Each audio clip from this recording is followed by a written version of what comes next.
Welcome to Magical Aspirations, a podcast for magical people, where we aspire to gather all of the knowledge magic has to offer, a place to illuminate and demystify all things magical.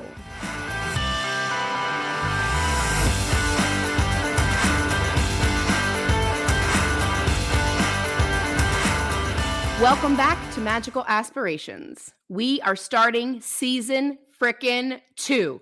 I literally can't even believe it.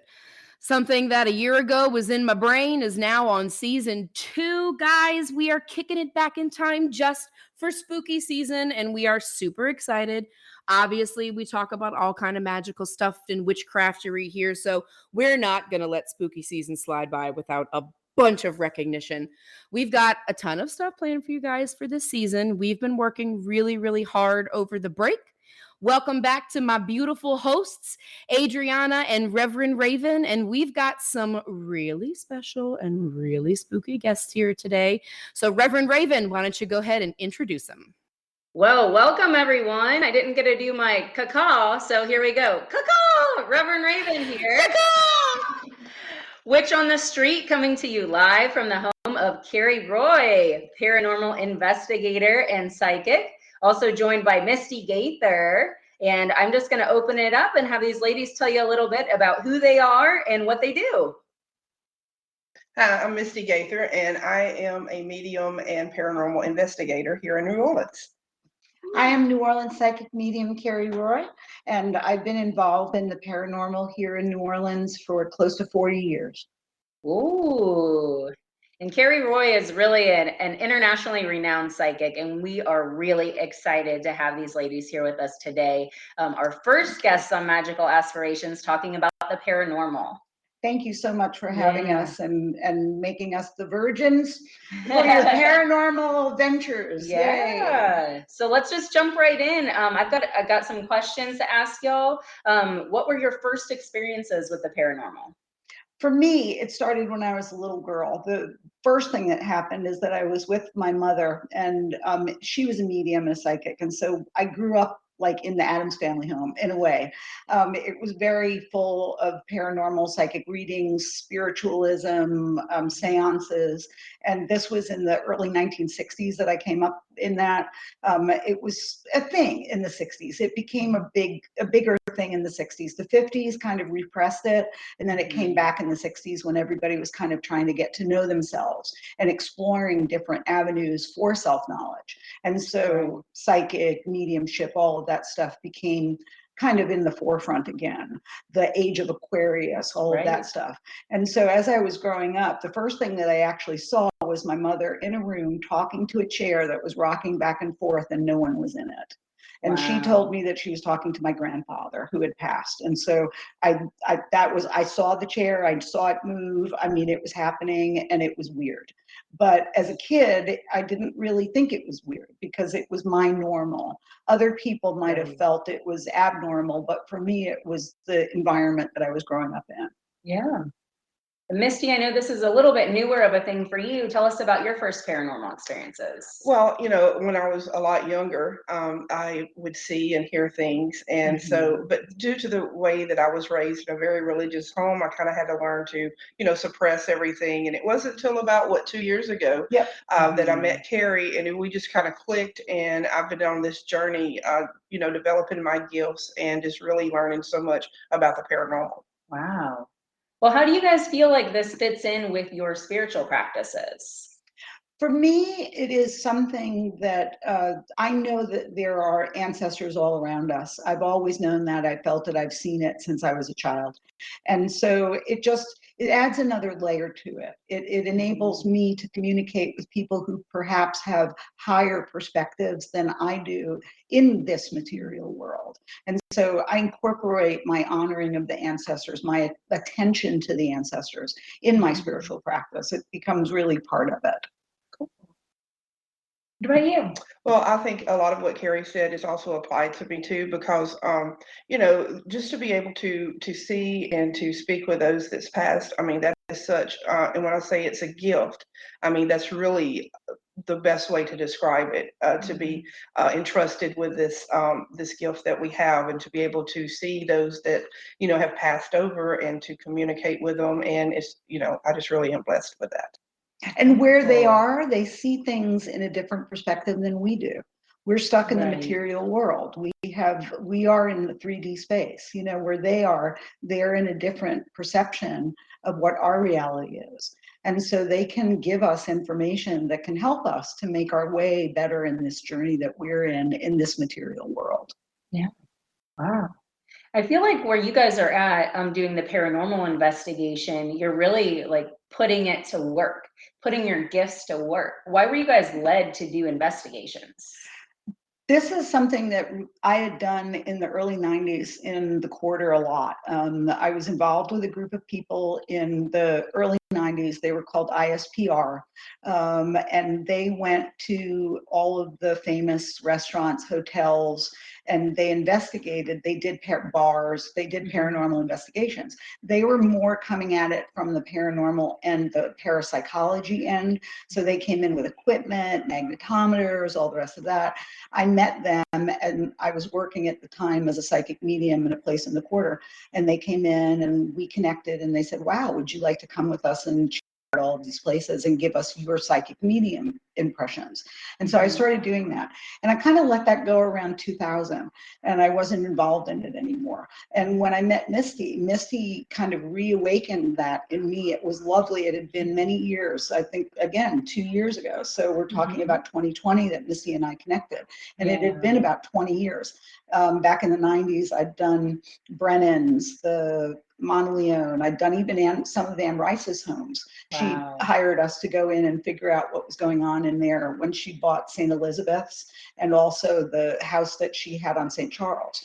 We weren't allowed into her personal home because her husband, who was alive at the time, Stan, didn't believe in any of this stuff, which it was fascinated me that they had such a wonderful relationship where he was such a non-believer and such a skeptic, and she was so involved in it, even from a fictional standpoint perhaps, but she still felt that it was real, and she wanted to kind of have us go in and find out if there were spirits there and what they were trying to communicate to her. And then after that, again, in about 2000, I went on and really focused more on doing psychic readings, medium readings, individual readings, and I kind of walked away from that. They went their way, I went mine. And when Misti came into my life, she was so interested in this. She had such a fervor for it that I thought, why not? I mean, what a great way to get back into the trenches and really have those experiences. And we had something recently that we went back and reinvestigated a place that I had been in the early 90s. Oh, wow. And that was wild, but it's really been nice to be able to kind of reawaken that interest in myself via Misti, because she's coming in with a new set of eyes. Right. What do you say, Dusty? Well, I say that, I'm sorry, I'm getting out. I think because I was listening so intently to you about everything, and it was just such a wonderful story. And I'm just like, yeah. And then it was my turn. I'm like, okay. But doing the paranormal to me, and to such an honor to be investigating with Cari Roy, because I don't think that she's given enough credit or gives herself enough credit, to as what she has done. Kind of, I loosely say the word pioneer because it makes you sound older. Well, I am. That's fine. But I'm just saying that you really opened a lot of doors for paranormal teams to investigate, and lots of books and shows have been that they have relied on you for going in there kind of in the beginning and discovered that and named the spirits, and she gave names to them, and so there's books and stuff written today based on the works of Cari Roy, and that I think that she needs more recognition and be of what she did back in the day. And I really think that's cool that you're, like you said, we got to go and revisit some of the places that you originally investigated. So it's just, I consider this, I've said this many times before, like, this is a journey for me, and I am just so honored and excited to be on this journey where I get to go in some of the most fabulous places here in New Orleans with my bestie, and we go and we just get to discover these things together. And I just think that that's just priceless. I also like that we're women. Yes. We approach this in somewhat of a different way than I'm not, saying anything against the, paranormal ghost shows and all of that, but there is in them often a male bent to it. And as women, we go in and we really want to kind of feel what's going on with those spirits. We have that Right. compassion, that empathy, that maternal instinct where we're trying to connect with them and help them on their journey where they are, as they are helping us in our journey where we are. Right. I mean, we do not go in confrontational or like that they try to provoke the spirits into, just for more activity. We do things more old school because, like I said, the best and most effective tool that you can have, and it's not the REM pod or the spirit boxes, the Magnetop, it's not all that. It is our gifts, and those are just to verify for the people who are watching and are there to verify what we're saying that we feel. And for us, the gift of mediumship is the biggest tool that you can have, discovering these things. Yeah. And I'd like to I would like confirm something that you had said, that Cari said about Misti. I find this really interesting to see you guys working together in your relationship together, working on this type of a thing, because Misti is a very big advocate in the LGBTQ community. And so she does a lot of work and is always out on the forefront saying, hey, this is what's going on. And I feel like for the paranormal community to have Misti saying, hey, we're over here doing this, it gives an air of getting people to look at it. There's been people like Cari that have been doing it for 40 years, but it's hard to sometimes legitimize what's going on with people. And so having more voices in the community of people that are standing up and saying, this is what I'm doing and this is what I believe in, I feel like that is really powerful. Well, I like to think that we're kind of a different duo that's come into it, because like you said, I'm a lesbian and Cari is not, but we have such a friendship, and then our, the love for the paranormal and just her being a wonderful person, just, we just clicked and it just works, and we love being on the air together, We and do. And in the ethers. Yeah. Awesome. Annalisa, you had a question. I was going to comment on how I find it fascinating that Cari, you commented on that this has been something that you've really been involved in most of your entire life. Misti, you said it's something that's been relatively new to you. I appreciate the lack of gatekeeping about it, that I especially find in the mediumship community that there's a lot of division between you have to be born with it versus you can't form the skill, even though you're an older person. I really appreciate the kind of dichotomy between that. And then I also wanted to ask, before we go too deep down the paranormal rabbit hole, what is each of your magical aspirations? Oh, magical aspirations. Waking up to keep waking up every day. Yeah. And being able to be here and help as many people as I possibly can with the time that I have left in this world. I wake up every day driven to connect on a deep level with people and help in any way that I can with whatever gifts that I have been given. And that's my aspiration. And my aspiration is to just keep doing that as long as I possibly can. Well, I feel, so blessed to have Cari, also consider her like my mentor. And even though, I knew from a young age, I didn't know what it was called or anything. But I knew that it was something different. And as time went by, I realized that it was the gift and stuff. But now that I'm, that we're friends, and it's like I'm getting to learn from one of the best in the industry, or however that you want to call it, and it's such a blessing. And for me to be able, when you go to someone or they come to you and they're wanting a reading, and you're doing that, and to me to give them the peace of mind of their loved ones, and you connect the dead with the living, and they have that another chance to talk or to communicate with their loved ones. To me, that is such a gift, that's given back to you, to be able to see that. And so for me to be able to learn and to grow in that, and to help more people, and to just get that communication and the connectivity going between the loved ones. Like I said, it doesn't mean just because they're passed, that doesn't mean that you stop communicating with them. So to me, that's such an honor to be able to do that.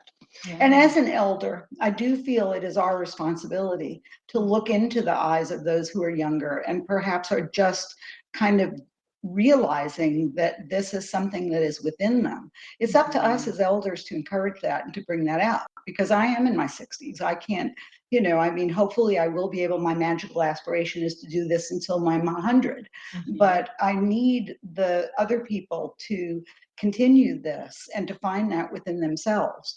I don't want it to just die with me. I want to be able to give whatever I've been able to have in this life to others. And so I think it's important that, we don't do this hierarchy here. And and that we recognize in people, like Misty came to me and I knew she was gifted. I knew this was something that was in her, and she just needed somebody outside of herself to look at her and say, you know what, girl, you got this and you should be doing something with this. And then she said, well, let's do something with this. And I was like, yay. So tell us, what did you guys decide to do with it? Well, I mean, we just started, investigating. We've investigated some wonderful places here in New Orleans and the Clayshaw Mansion. Oh, the Clayshaw Mansion. Yeah, it's for those of you who do not know Clayshaw, he was the one that was actually put on trial for the JFK assassination, which he was acquitted for. But he had a wonderful mansion. He was such a figure here in New Orleans. He really was. And we went and investigated his home, his show place. It was beautiful.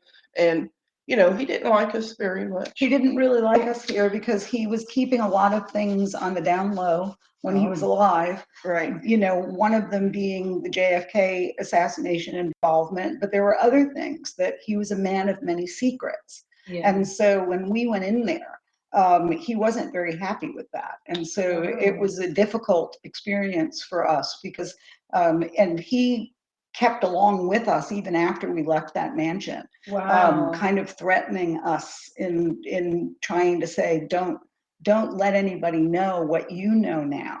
Right. He couldn't stop us from looking into what was going on there. Yeah, and he followed us. He followed us. And we had experiences after we left that property that were directly connected to Clayshaw.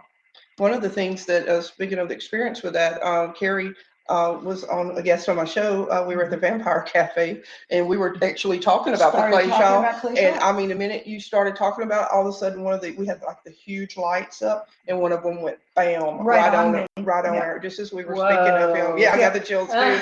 Yeah. But I mean, so we went and did the Clayshaw Mansion, and he was following us around, and that didn't deter us. No. Then we said, ready? Let's do Axeman. Let's go to the Axeman murder hotel, So we did that. And you've been there, a guest with me on one of my shows, and so and he was on this too. Yeah, I think he still is around. I think so too. Yeah. I think that when these people that have committed things, Clayshaw was a man, he was involved in the CIA, he had a lot going on.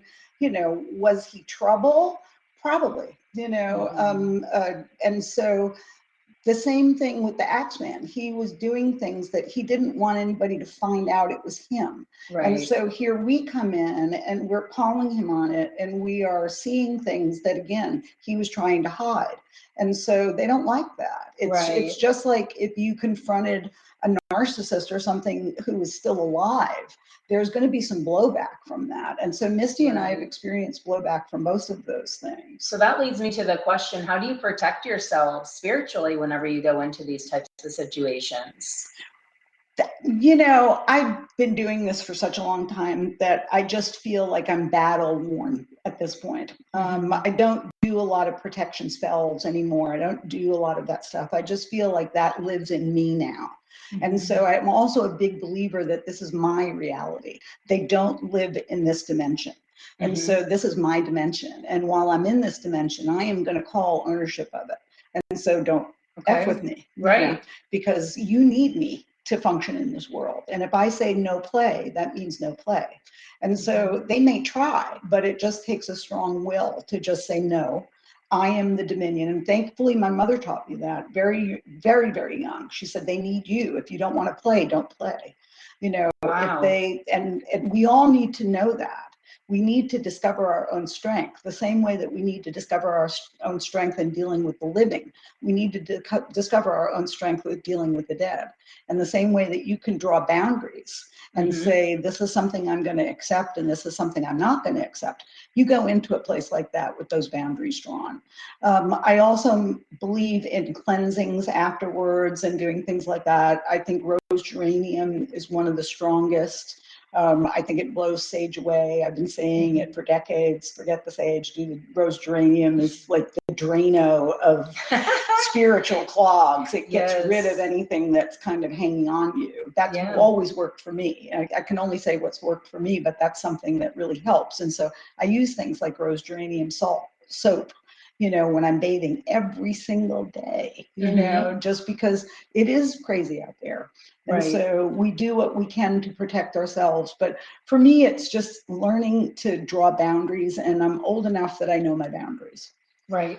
And I'm still learning. And unfortunately, I didn't really realize the importance of cleansing and all that. But after we got the X-Men, I kind of learned my lesson when he, you know, was at our home, and Catherine, she was just like, you've got to do something, because he was affecting, you know, things in our house and stuff. So, and Cari, you know, she was wonderful and got me a package of the geranium and the incense. And then I also burned the San Paulo wood, I think it's what it's called. I don't know why I always can't remember. It's San Paulo, got it.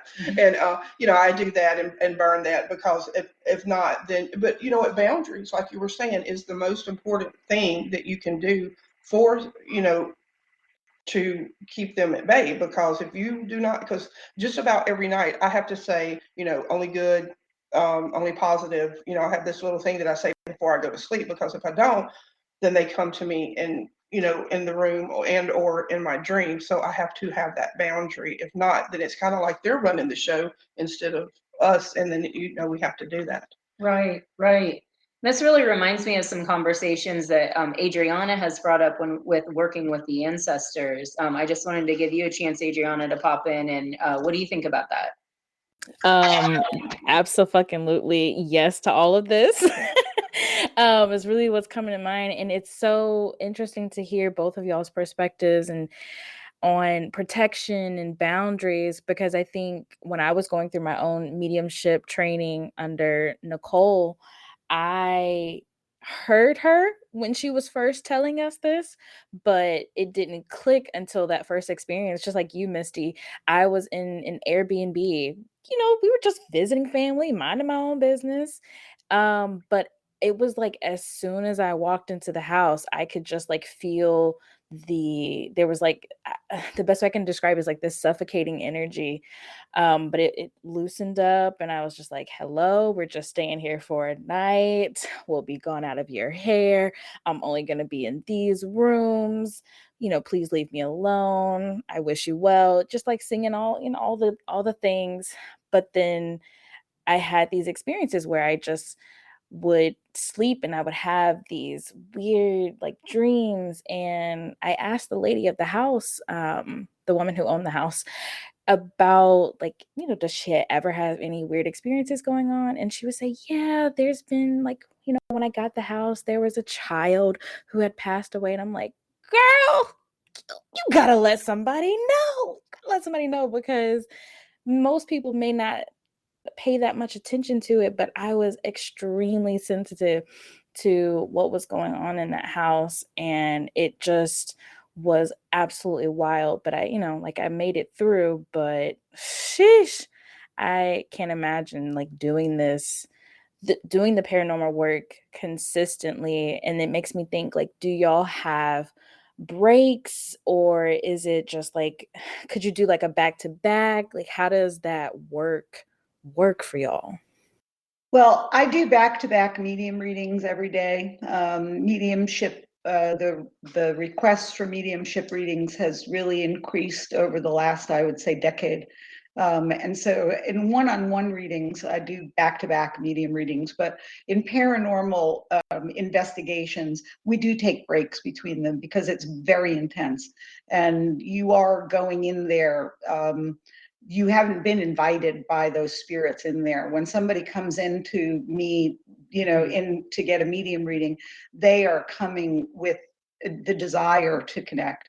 When you're going into a paranormal investigation, you are the instigator of the thing. And so it's a little different, and you definitely need to have some space in between them.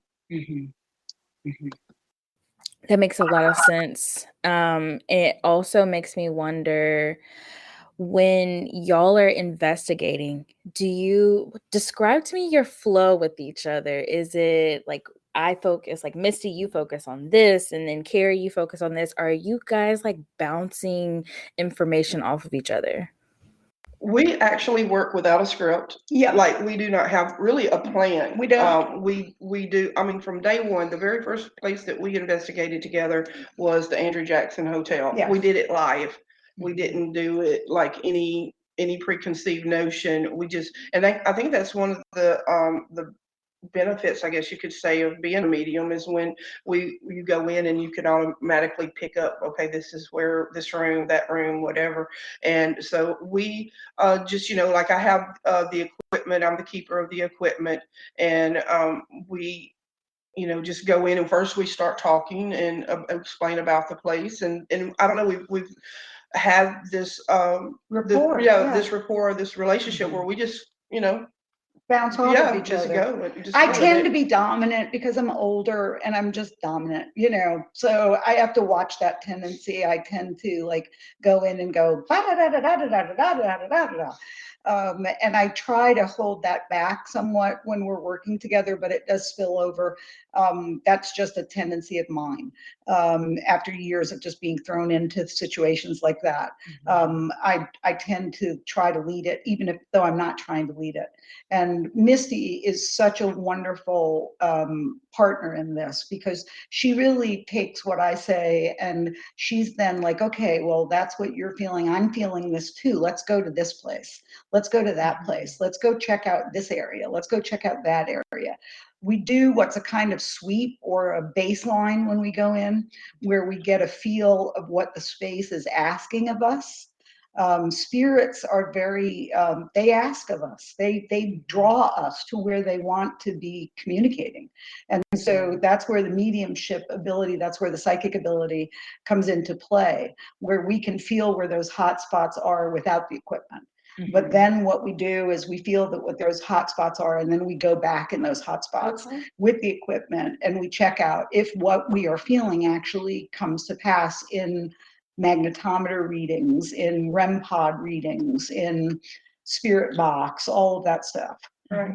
And then I just respect Cari so much as a as a person, but just with her knowledge and just the wisdom and everything that she brings from so many years of doing this, that I kind of like, I'm wanting to find my voice too, and then I'm think of a name, and then I'm like, well, I don't know, is it really the name? Right. Yeah. Is this really the name? And then it'll stay with me. Even if we're driving up to the place, I'll get a name or something, but I'm like, well, I don't ever want to step on her toes, and because I don't want to walk in like I know this and I know that. So it's very important to me to show her the respect of her knowledge and the years of doing it. So, but I think that we have the way that we do it it's been successful, and we it works. So. I think it really does. And I'm so happy to see Misty getting that voice.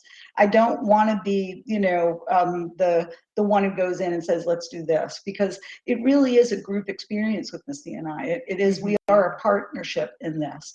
And there are things that I may not see because I'm focused on one thing, where Misty is seeing all of these other things that I'm missing, and that's why doing it solo is a hard thing to do. Really, we need to do it with a team. And so Misty and I are our team. Yeah.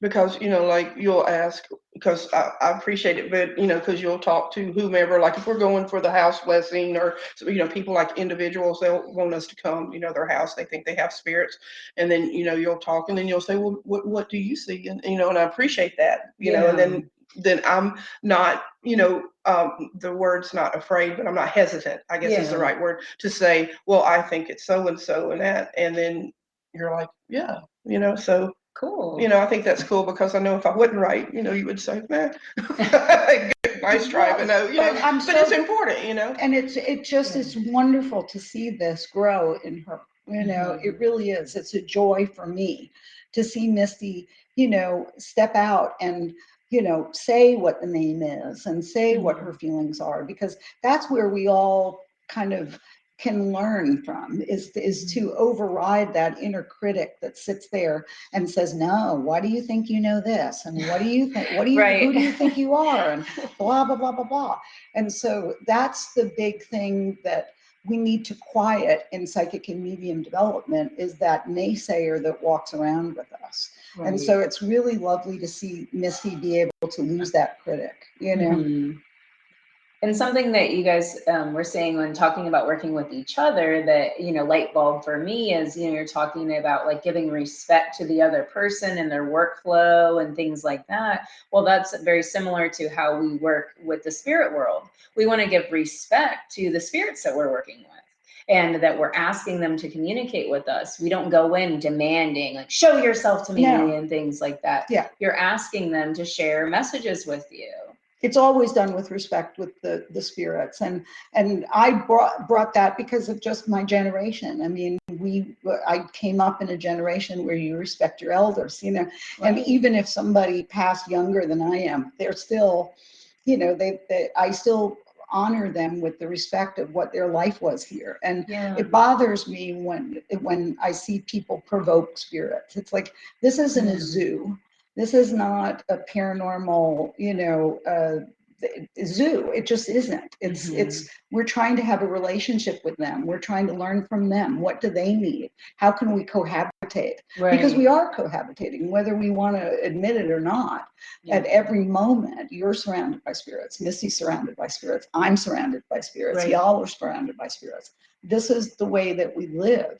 And we can either open up to that and form a relationship with that, or we can, you know, try to boss it around, which doesn't make any sense to me at all.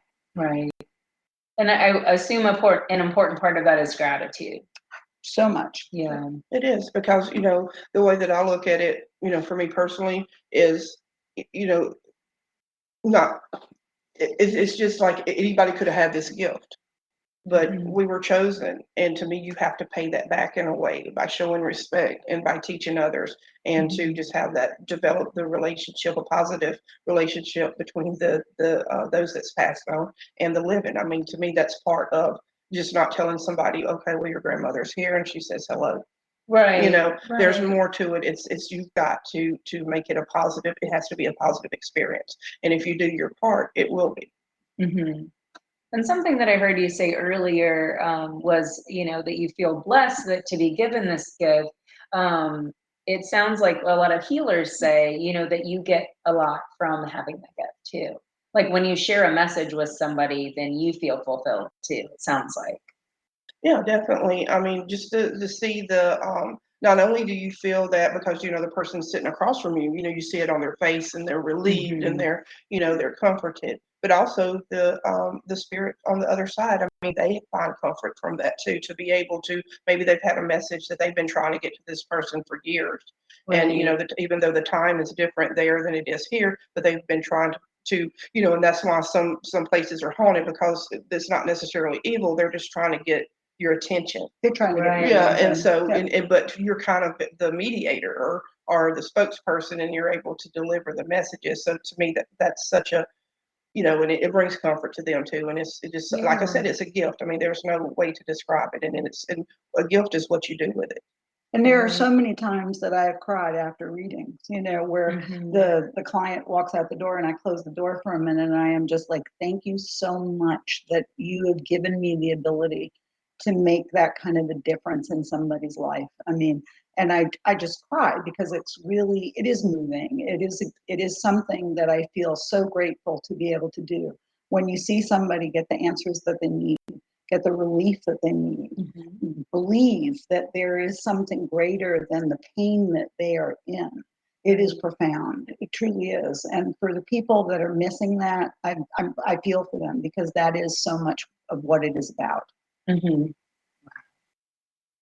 All right, I want to shift a little bit to talk about some more specific cases. I know that Misty, you were asked to go to a home where a dog was having some reactions. Yes. So I would like to talk to you guys a little bit about how animals are kind of relate to spirits. You want to check that, or you need me to? Okay. Go ahead. Okay. Well, I went to that home. It was a school teacher, but the very first thing that when I walked in, that I noticed antiques, antiques, antiques everywhere, but they were family antiques, and the dog. They were worried about their dog. That it was just really acting up, or just would see things, and they know it would see things, and so they were just like wanting to know who was there. Huge home. It was a double, but it was like made into one place. So it was a huge home, and it was just, did the walkthrough, and I was able to pinpoint, different areas. But the dog, it wasn't like a bad experience for the dog, because it was like the great grandmother or the grandmother that was there, and she would come, and she was actually, I picked up on her. It's not that she was nosy. She just always loved to be in the center of things, and loved to watch in parties, and that was just the way that she was. And so she was, coming to them a lot, because she was wanting to see what all they were doing in their life. And then, because it was also like an what was that? I can't think of it. Airbnb? Yeah, thank you. I don't know why I just couldn't think of that, but it's, they would have different people in one side of the house, and then she was always like, okay, while they're here, not, being bad or anything. She just was wanting to know who was there and what they were doing. And so the dog, when she would appear, he would see her. And sometimes I think that Kahlua picks up on us, me and my wife's dog, Kahlua, and I think that she picks up on stuff sometimes. I know she likes going to the haunted hotel with the Axeman for some reason. I don't know, but she loves it there. And she just runs over the hope. She loves it. But it's just amazing how that, that they can pick up on just different things. And they're not in another dimension, but the way that their eyes, and that they can see, that they don't see things exactly like the same colors and this that we see. So they're able to pick up on more of the like children, that they, because the thing is, you have to have an open mind. Yeah. And I think that's, I was thinking about that when you were saying, when you were just talking, because it's so sad to me that people who do not have open mind, and they are missing out on so much that they could have that relationship with those that's passed, but they're just wanting to just shut down that part. And I think some people do it out of fear, or they don't understand. And I just, and so the animals, of course, that they see it, and the way that they react, and I really believe that they can. We were in an investigation the other night, and there was a dog there, and the dog started acting out. As soon as we started the investigation, the dog started jumping up and, barking and whining. And the owner of the dog was like trying to say what's going on, because they were almost embarrassed that the dog was acting up like that. And I was like, no, the dog is letting you know that there is something here that you need to know about. There's somebody else in this house that you're not acknowledging. And the dog was acknowledging that.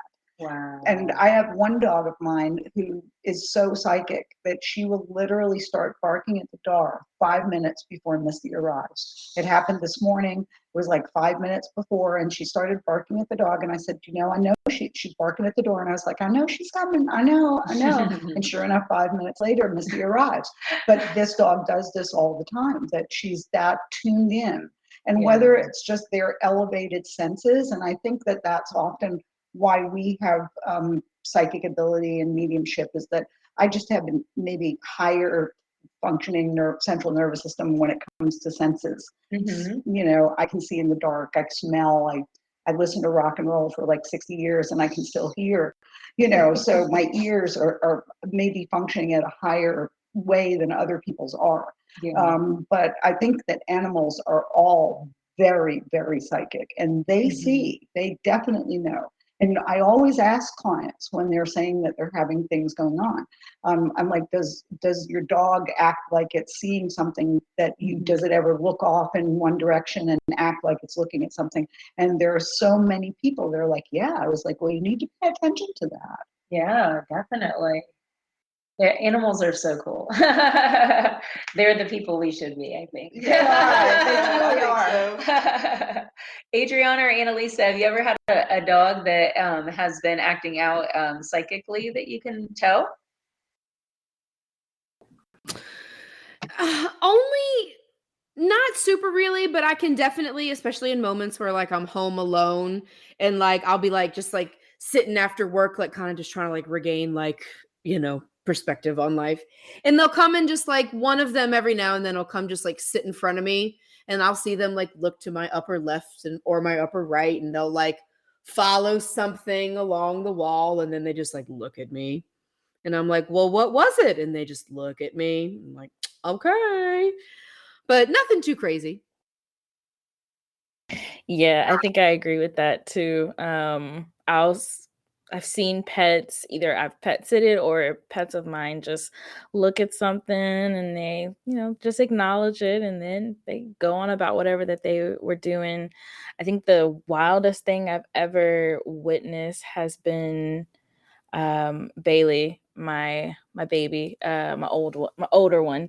He was in our first apartment that we got when we were in New Orleans. He did not, there was just like this weird energy he had with like this corner in our living room, and he just like didn't really go in that corner. And mind you, he walks around the whole apartment, but like that area, he was just like, yeah, no, I'm okay. I'm okay.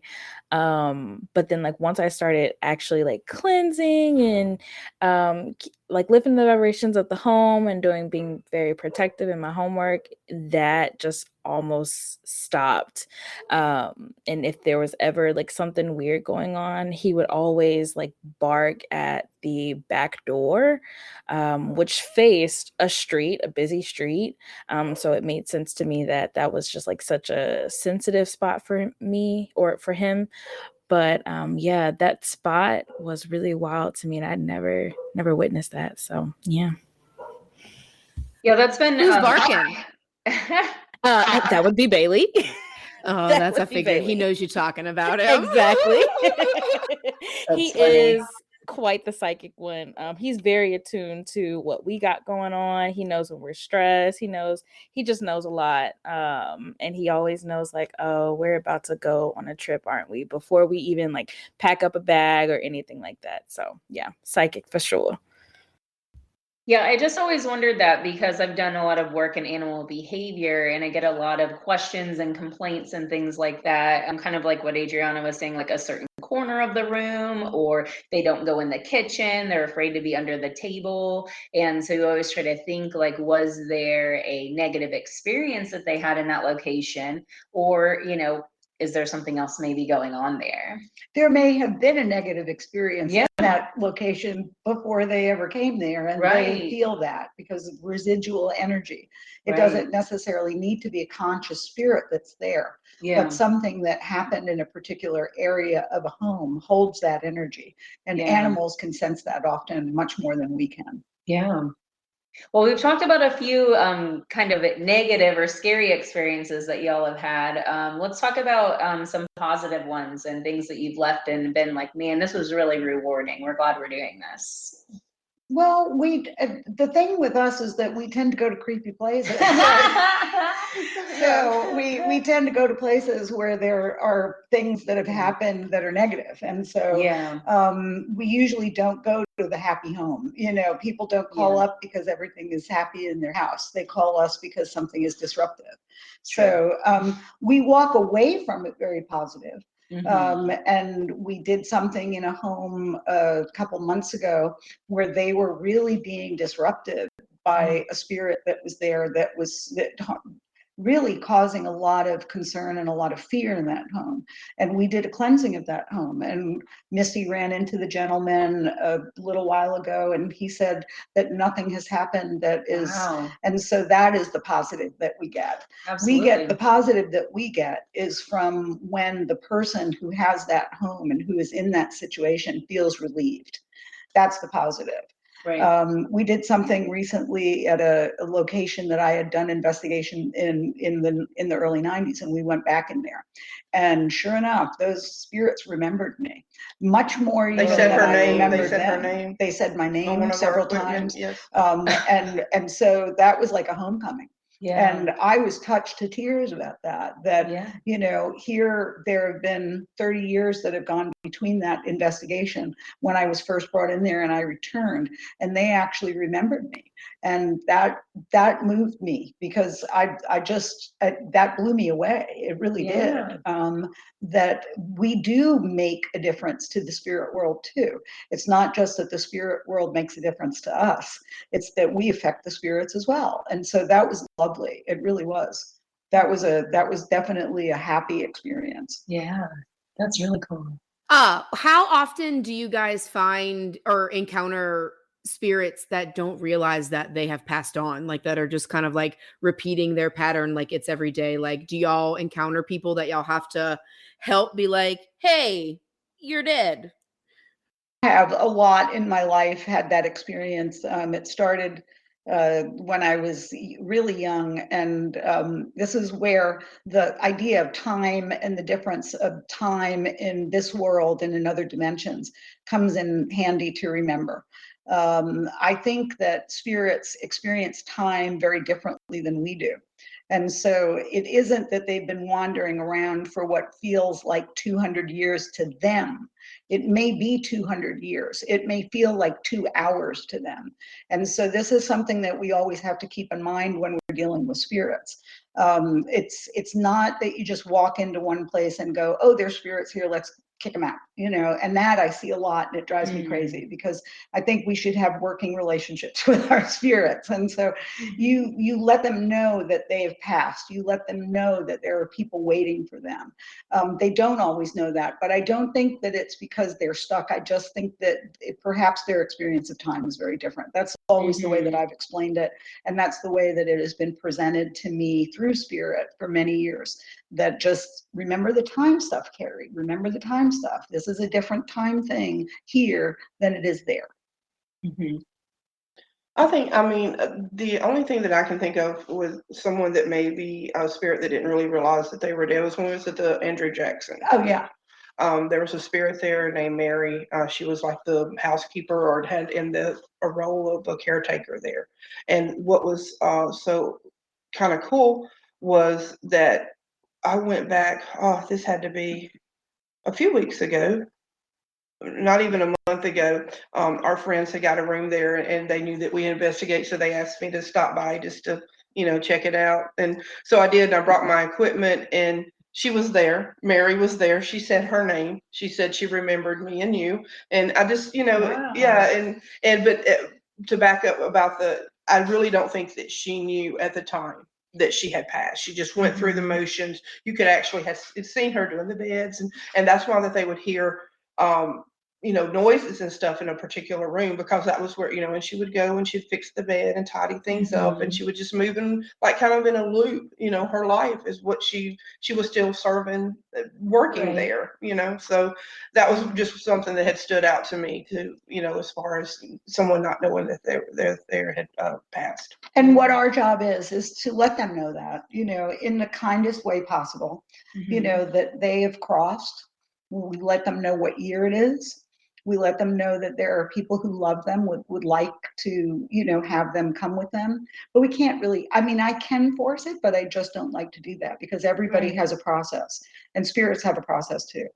And one of the things that I've encountered a lot here, being from here, is that we're very Catholic. We have a big, superstitious heaven, hell. If you did anything in this life that you think that you may suffer for in the afterlife, there are people, spirits that I've connected with who are like, I'm not going there because I'm afraid that if I go there, I'm going there, and they don't want to go to hell or whatever their perceived idea of the afterworld is based on the experience that they had in this world.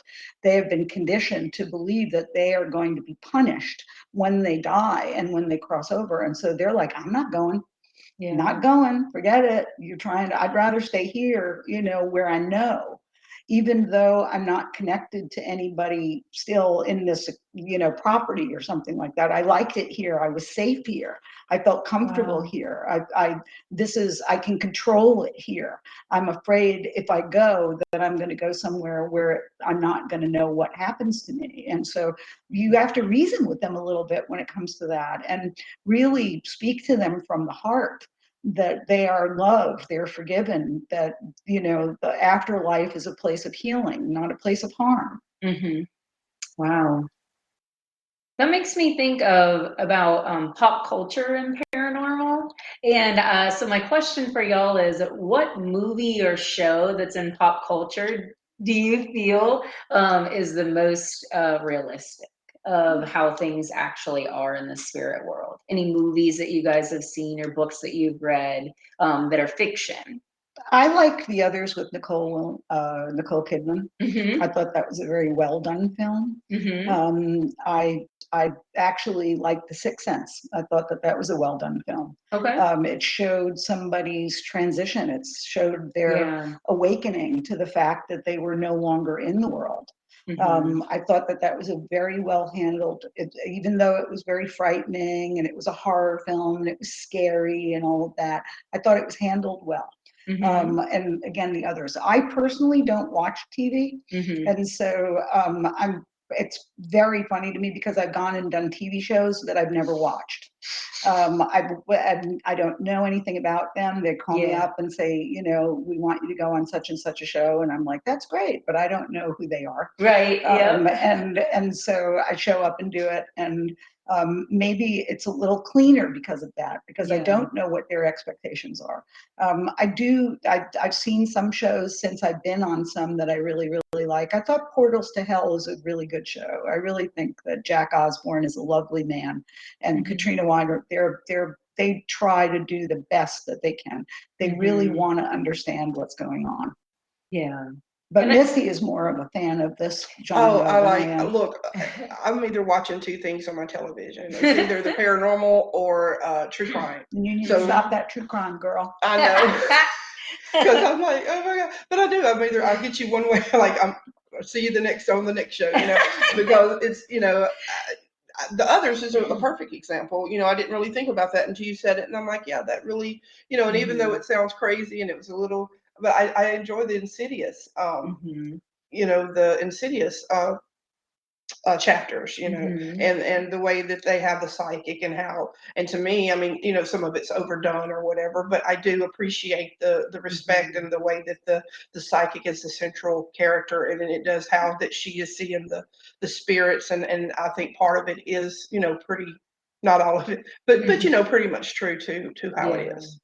Yeah, and the reason that I wanted to ask that is because there are so many representations in pop culture that are like completely bizarre, off the wall, and sometimes really scary. And I know that we talked about some experiences that you guys have had that were kind of scary. So sometimes that is the reality of working with the paranormal and the spirit world. It is, but you also have to remember that this is entertainment. Right. And these are productions, and they are looking for you to have a certain effect from watching that. Yeah. A lot of paranormal investigations are boring. You could sit there for 24 hours and nothing happens. Right. And just when you think you're like, oh my God, this is a cure for insomnia, you'll get a blip of something. But it isn't action packed. So they have to kind of cherry pick the things that are going on to fill an hour with nonstop suspense. Right. And so I think people have an over exaggerated expectation of what a paranormal experience is going to be. Yeah. Everybody wants to see the chair move across the room. Everyone wants to hear the disembodied voice say, "Get out." Right. And that's what they're looking for. And so they're disappointed if it's not that overt, and that's a shame, because they're missing the nuanced moments that are really important in a paranormal investigation. And I think that's one of the things that I like about, how that we do investigation, is that we try to be truer to the actual mediumship. And like I said, we don't use a lot of the bells and the whistles and the music and because sometimes I'm like, what did they say? What did they say? Because the music is so loud that they have going, and but I really appreciate that we do that, and we use some of the older equipment because we don't want to come in with the all the sophisticated things that you can use now. Now you could have, there's things that the SLS camera that you have, and you can point it around the room and it'll map out if there's a spirit. Oh my God. Yeah. And it's amazing. Or they can pick up the voices on anything, and just, we have temperature gauges, and we have just environmental, and it's just Thermal amazing. cams, Yeah. and this and that. Yeah. And it's amazing how that, but like I said, in the end, all of that is great, and it does kind of bring credence to what's going on, but in the end, it is just old-fashioned investigation and being in tune with yourself and the spirit world is what makes it work. And I think I appreciate all the shows, even though I don't watch them, because I do think that it is opening up a dialogue. Yeah. I think that it is opening up interest in something that really deserves it, that got poo-pooed for such a long time. So I'm very grateful for people, that are out there. But we have to keep in mind, they do have like $250,000 budgets per show. Right. And so they can bring out all of the equipment and all of that. But that also means that because they're investing that much money into it, they have to have that experience. Right. They need the chair to fly across. They do. Yeah. Well, how do people find out about what you guys have going on with your investigations? Well, we have a YouTube channel called Paranormal New Orleans. Okay. There's a website that I created probably about 12 years ago called paranormalneworleans.com, which just lists haunted locations all across New Orleans. I have a Facebook page, Paranormal New Orleans. We have a Facebook page, Paranormal New Orleans. This is all Misti and my stuff. And also, Misti, you have your Facebook page and your upcoming website too, right? Yes, definitely. I go on there, and I'm always, I'm somebody on Facebook every day, and just promoting, and so that's a great way to find out. We have several things that's I call in the hopper that's going to be coming out, and especially in October we're going to have several things. So I'm really excited. So y'all be sure to check out our websites and our personal Facebook pages to find out more information. And if anybody's interested in getting readings, we are both Misti and I. You can connect via NewOrleansPsychic.com, also NewOrleansPsychicMediumReadings.com. Those are both websites if anybody is interested in getting an individual reading with us, or even reaching out to us to see if they want to, if they have something going on in their home, or if they have something going on in their business that is causing concern. That's another way that they can reach us. Cool. Yeah. Wow, that's so exciting. You guys have a lot going on. Yay. We sure do. And we're coming into the month. Yes. October is the month. It's for psychics and mediums. It's like tax season for accountants. It really is. October is our busiest time. And bringing it back to New Orleans, are you both from the area here? No, I'm from North Louisiana. So, okay. I've been here like 20 something years. So I'm just like, I'm here. Yeah, I'm here. Fine. We moved around a lot when I was a kid, but this is has always been my home. Okay. So, okay. And do you guys feel like there's a magic that's different about this area than anywhere else? Absolutely. Absolutely. I call New Orleans a paranormal petri dish. I really believe, especially the French Quarter, that there is so much activity that has occurred in a relatively small, space, that it has held the energies of that. And who doesn't want to be in New Orleans? Even all of the dead people want to stay in New Orleans. So I do feel we are the most haunted city in the world. Wow. Well, I have another question then. Since you're not from New Orleans originally, whenever you go to other places, do you feel like it's easier for you to pick up on paranormal and spiritual activities since you've been here and doing this? Yeah, I do.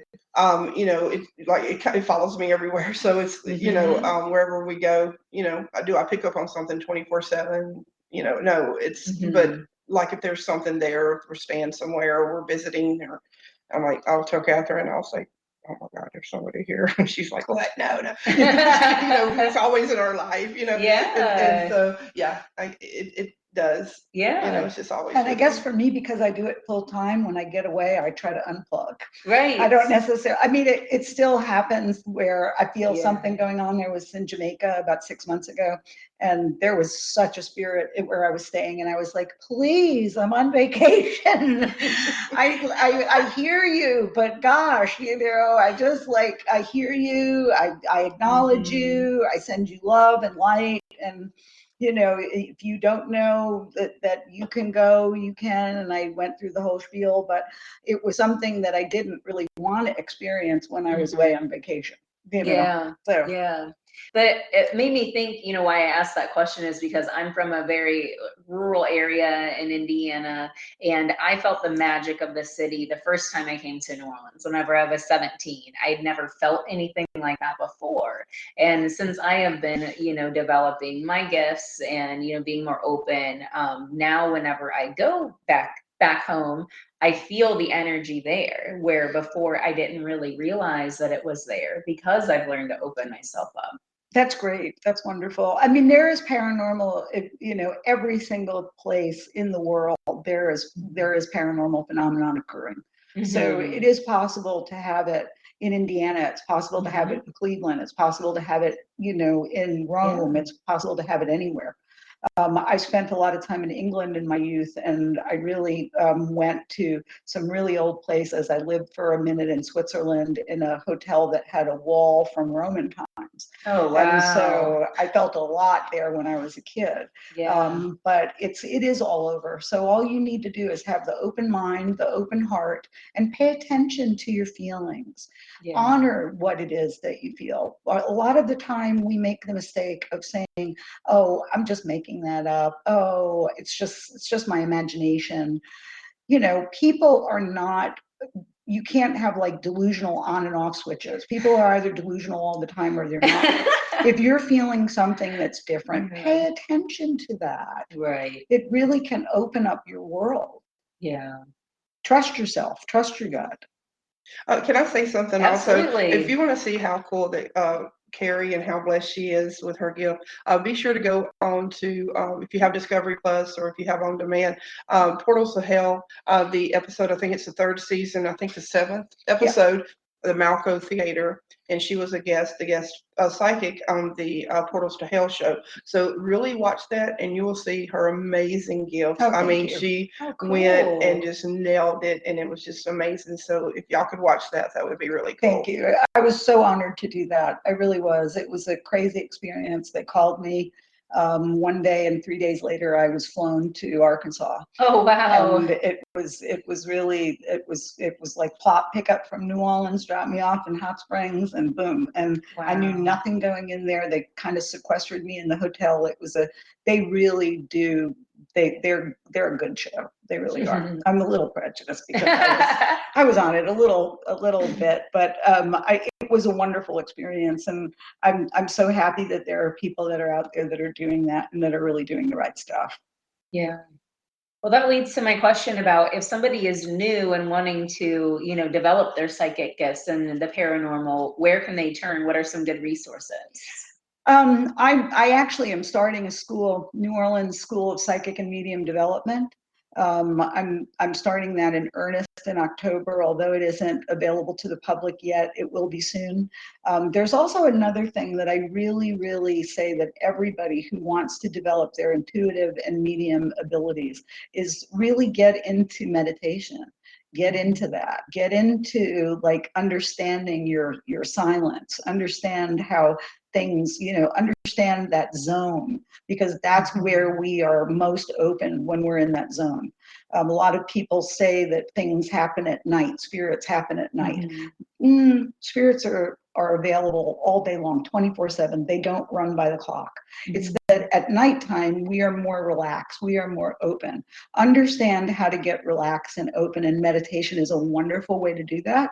There's a great program that I really like called Silva Method, which is a wonderful form of meditation that I really think cracks people open and does it in a very quick way. I started meditating in the late 70s. I wish that I had known about Silva in the late 70s, and because I didn't find out about it until much later on, but I really think it's great. Okay. Wow. Very cool. And what's one thing that you guys are studying right now? Something new.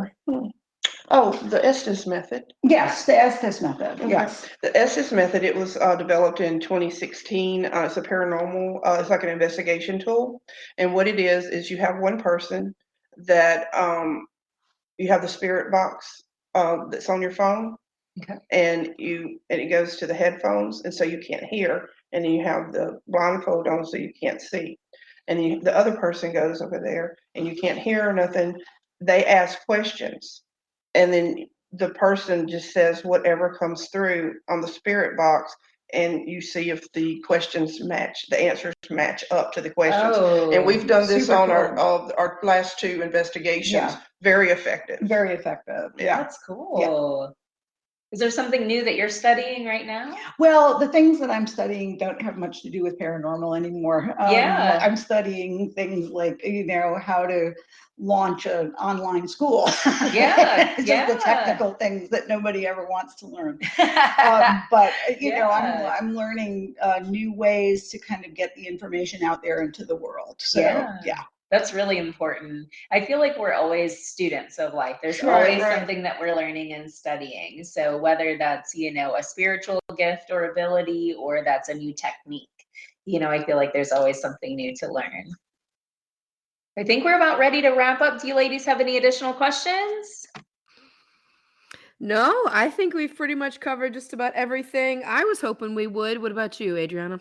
Yeah, this was so juicy. And I am just like thrilled that y'all were able to share so much with us. And you can really tell that y'all have a really good dynamic, a good flow going over there. And Misti, how fucking exciting it must be to be just diving in full force with this and then have such a support team like this. And Cari, I'm over here doing silent, like, oh, bow down. Yes, because this is amazing. And I was just telling Annalisa, like, how the fuck do you do this work for 30 years? Because that is wild to me, but also so admirable.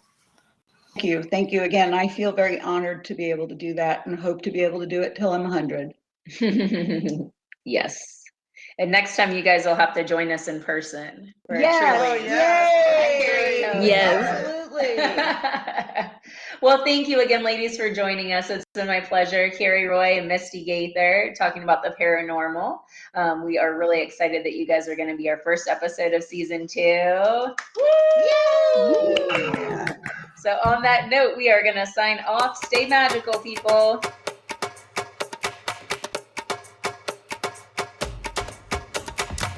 Thank you for tuning in to this week's episode of Magical Aspirations. Be sure to like and follow us on Facebook and Instagram at Magical Aspirations to keep up with the latest and the greatest from Annalisa, Adreyauna, and Reverend Raven, and to join in on the Magical Aspirations conversations. Come check out our website, magicalaspirations.com, to find bonuses from our guests, our Magical Aspirations blog, and to reach out to our magical hosts with questions, comments, reviews, or ideas for future episodes. We are so grateful for each and every one of you listening. Thank you again, and as always, stay true to your magic.